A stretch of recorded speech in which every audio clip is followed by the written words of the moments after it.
Welcome back, viewers at home. You're certainly joining us right here on Prime Live now to get some practical advice on overcoming challenges, fostering growth, and embracing a positive mindset. We are certainly joined by Jabu Zwane, who's a renowned motivational speaker and a resilience expert. Jabu Zwane, good evening, and thank you so much for joining us. Good evening. Good evening. Thank you so much for having me. How are you doing today?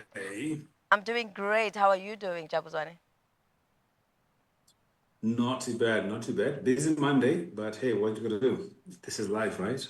We gotta wake up, keep hustling, keep grinding. But seeing that it's a quite a gloomy Monday in terms of the weather, what do you have for us to keep us seeing those sunshines even though they're not there? I want to talk a little bit about self-respect, self-leadership, and self-discipline this evening as a way to succeed. Cannot wait. Jabuzani can take it away. Thank you. Thank you so much. Well, good evening and welcome to Monday Motivation. Thank you so much for tuning in. Well, this evening we are going to be talking about three traits that we all have to cultivate, especially if you'd love to succeed. You see, I speak with a lot of people, I'm sure maybe you have, where somebody will say, I don't have support. Nobody's there to help me. I don't sometimes feel motivated. It's so discouraging because the economy and everything else is wrong and is bad. And all of those factors are true and they're undeniable. But the truth of it is, we need to always find a way to overcome the challenges that are in our environment. And there are many times where the environment is not going to present us with favorable conditions to enable us to succeed. We see this a lot in our country where the economy is struggling, where some of the policies are not very helpful towards entrepreneurship, where education system is not, in many such instances, up to par to what we need and our children need, for example, to succeed in the world.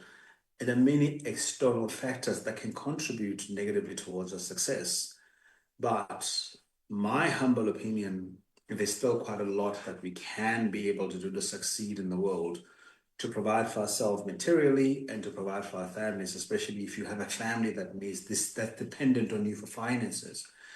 And for me, there are three areas, and that is the self-respect, self-leadership, and self-discipline. We live in a world where we are constantly having to negotiate, where our character, our integrity, our moral fiber is constantly being tested as people are trying to transact with us for our skills, for our knowledge, for our energy.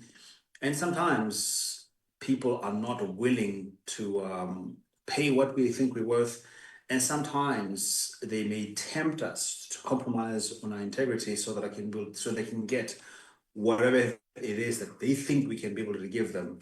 And it's important to have self-respect, to have self-discipline, so that you can be able to lead yourself correctly.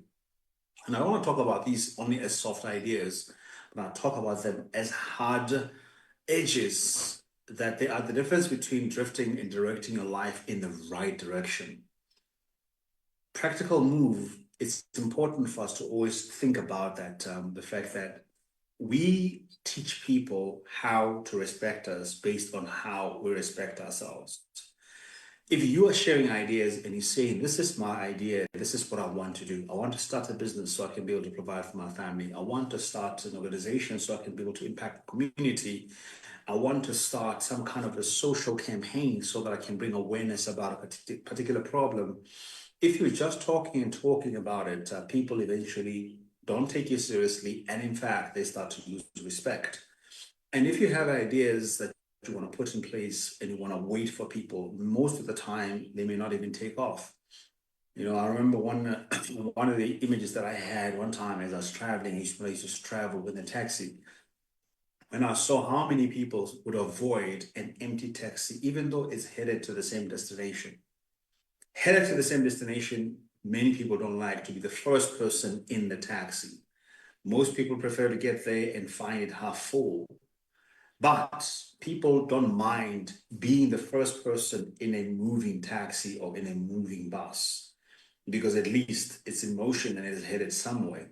And that image told me the following, that it's important to get started on whatever you say you're going to get started on. And as you start and as you feel certain things and as you begin to build, people become interested to know, what are you building? What have you started? How can we be of help? And that is why it's important to understand that part of self-respect is you must start the things that you set out to start. Don't wait always for people to fund you, to support you, and even to talk about your ideas. Speak about it when nobody's listening. Get it done when nobody is supporting. Keep going when nobody's encouraging you. Self-respect. So we teach people how to respect our ideas based on how we treat our ideas, based on how we respect our ideas. Number two is self-leadership. And this is about, again, going first on yourself. When you are feeling demotivated and discouraged, in fact, after you've shared those ideas and somebody discourages you or starts to share information that is not the most positive information, how do you lead yourself? Leadership isn't just a job title, it is a stewardship of influence. It is staring at the person in the mirror and talking to them about what the person in the mirror says is important about their lives. If you cannot lead your mind, regulate your emotions, subject your body to what needs to be done, what right do you have to expect that from other people? Self-leadership asks three crucial questions. Where am I going? What matters most right now? And what will I align to the direction today? What will I contribute to where I'm headed to today?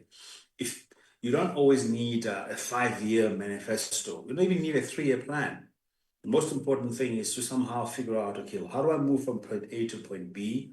And sometimes it's simply, how do I take the next step? How do I take the next 10 steps? It's not always about 1,000 miles. It's about knowing sometimes that it's those small little steps that gets you there. Practically speaking, it's important to teach yourself to be disciplined, to be kind, to be focused, to be a person that invests with, on a day to day. For me, for example, I like to invest in motivation. I like to invest in stories that are very inspirational. I don't always wake up looking forward to the day, but sometimes when I listen to motivational videos and watch motivational talks and maybe even have that motivational conversation with a friend, it always 99% of the time it helps me to get into the mood of things. So important for us to really lead ourselves. And eventually, when you are leading yourself very well, you'll be invited to lead others. If you are working in a company, lead yourself well. Don't always wait to be told what to do. Always ask what needs to be done. Take the initiative. Be curious about the gaps in your knowledge. Don't repeat the same mistakes over and over again because you're not asking questions and you're not taking lessons. Have some kind of a journal and take note of the things that you are learning on a day-to-day basis. Integrate them into the way you do things and keep on improving on them until you reach a certain level of proficiency that you are now being sought after. You are being headhunted for your skills. And the last one is self-discipline, and that is really about ensuring that your future is secured. A person that is not disciplined today cannot have a secure future, because what you do today is what in the end is going to ultimately determine what your future looks like. Discipline is the engine, what to feel, or rather waiting to feel like something. You're not going to get anything done because we are very unstable as human beings. Something can happen today that can completely discourage you and then you don't feel like it anymore. But discipline is that ability to do things even when you don't feel like it, to do things even when nobody's watching, to do things even when there is no reward, to do things even when you don't see where you are going, but you keep going because you know where you're headed to. And so keep putting those bricks even when you don't see what the house is going to look like, or you don't even know whether it's going to rain or there's going to be storm that day. But discipline is understanding that you build when the sun is out. You prepare the ground before the rain gets there. You put on your shoes before you take the first step of the journey. It's important that we don't overcomplicate discipline. It's mostly designed to make the right thing easier and the wrong thing harder. The more you do the harder things on a regular basis, the more you get used to doing the harder things as a regular basis, and the easier it is for you to avoid just settling into the wrong habits and the wrong things that don't take you where you need to get to.